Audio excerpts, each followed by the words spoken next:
আমাদের নেতা মজলুম জননেতা তারেক রহমানের সাহেবের জন্য ভোট চাইতে আপনাদের এইখানে দরবারে আমরা হাজির হয়েছি। আপনারা জানেন দীর্ঘদিন পর বাংলাদেশে একটি নির্বাচনের আহ্বান বিরাজ করছে। বাংলাদেশের মানুষ এই ভোটের জন্য অধিকার আদায়ের জন্য অনেক রক্ত দিয়েছে, অনেক পরিশ্রম করেছে। তাদের এই পরিশ্রম বিশ্বব্যাপী আন্দোলনের মাধ্যমে আমেরিকা স্টেট ডিপার্টমেন্ট, কানাডার পার্লামেন্ট, ব্রিটিশ পার্লামেন্ট সহ সমস্ত জায়গায় আপনাদের সেই ন্যায্য দাবিটা যারা পৌঁছে দিয়েছিলেন তাদের অনেকেই আজকে আপনাদের সামনে আবার এসেছেন ভোট চাওয়ার জন্য ধানের শীষের পক্ষে। তাহলে আগামীতে ভোটটা আমরা কিসে দেব? ধানের শীষের ভোট আমরা দেওয়ার ভোট চাইতে আমরা এখানে এসেছি। মেরিল্যান্ড থেকে এসছেন আমাদের কাজল মাহমুদ, উনি মেরিল্যান্ডের নেতা। জাহিদ খান সাহেব এসছেন ওয়াশিংটন ডিসি থেকে। আমাদের পল্লব আনসারি সাহেব এসছেন ওয়াশিংটন ডিসি থেকে। আমাদের টেক্সাস থেকে এসছেন জহিরুদ্দিন ভাই এবং সাইদুর রহমান ভাই, এবং ইংল্যান্ড থেকে এসছেন আশফাক চৌধুরী। আমাদের আরও হাজার হাজার শত শত বন্ধুরা আছেন যারা বিগত দিনে ফ্যাসিস্ট সরকারের বিরুদ্ধে আপনারা যখন কথা বলতে পারেন নাই তখন বিশ্বব্যাপী আন্দোলন করে গেছেন। তারা সবাই আপনাদেরকে সালাম দিচ্ছেন এবং আপনাদেরকে আহ্বান জানিয়েছেন যে আগামীতে 12 তারিখের ভোটটা যেন ধানের শীষে হয়। কাশের পক্ষে ভোট হবে? ধানের শীষে।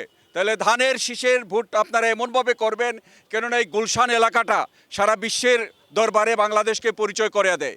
গুলশান এলাকা ডিপ্লোম্যাটিক জোন থেকে, ব্যবসা থেকে শুরু করে সমস্ত কিছু বাংলাদেশে নেতৃত্ব দেয়। সুতরাং আপনারা এই এলাকাতে এমন ব্যবধান করবেন যাতে ওই বট বাহিনী সারা পৃথিবীতে মুখ দেখাতে না পারে।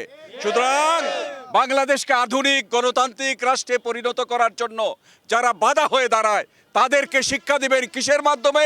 ভোটের মাধ্যমে। তাহলে আগামী 12 তারিখ আমরা সবাই মিলে ধানের শীষে ভোট দেব ইনশাআল্লাহ। প্রবাসী থেকে আমরা একটা ভালো সুবিধাজনক অবস্থানে ছিলাম। দীর্ঘ হাসিনা বিরোধী আন্দোলনে আমরা প্রবাস থেকে যতটুকু করার করেছি, কিন্তু আপনারা ছিলেন রিয়েল মুক্তিযোদ্ধা। আপনারা এখানে থেকে ফ্যাসিস্ট হাসিনাকে তাড়িয়েছেন। আমরা এখানে আসছি শুধুমাত্রই আপনাদের ভালোর জন্য। আমরা থাকি ওখানে, কিন্তু আমাদের হৃদয়টা পড়ে থাকে বাংলাদেশে। তো আপনারা অনেক 17 বছর পর আপনার একটা সুযোগ এসেছে, আপনারা নির্ভয়ে যাকে ইচ্ছা তাকে ভোট দিবেন, অবশ্যই ধানের শীষে দিবেন। তো আপনারা নির্ভয়ে ভোট দিতে পারতেছেন দীর্ঘদিন পর। আপনারা কেউ ভুলে গেছেন ভোট দিতে হয় কীভাবে। তো আপনারা ভোট দিবেন, মনে রাখবেন ধানের শীষ জিতলে বাংলাদেশ জিতবে। আপনারা গত 17 বছর সুস্থভাবে আজকে যেভাবে এখানে একত্রিত হয়েছেন, গত 17 বছর আমার তেমনিভাবে আমরা প্রবাসে থেকেও আপনাদের সাথে আমরা একত্রিত ছিলাম। আমরা প্রবাস থেকে রেভিডেন্স শাটডাউন করার মাধ্যমে এই ফ্যাসিস্ট হাসিনাকে আমরা বাংলাদেশ থেকে দূর করার জন্য চেষ্টা করেছি এবং সেই বাংলাদেশ থেকে 300 আসন নিয়ে মসজিদের ইমাম সাহেব সহ পালিয়ে গিয়েছে।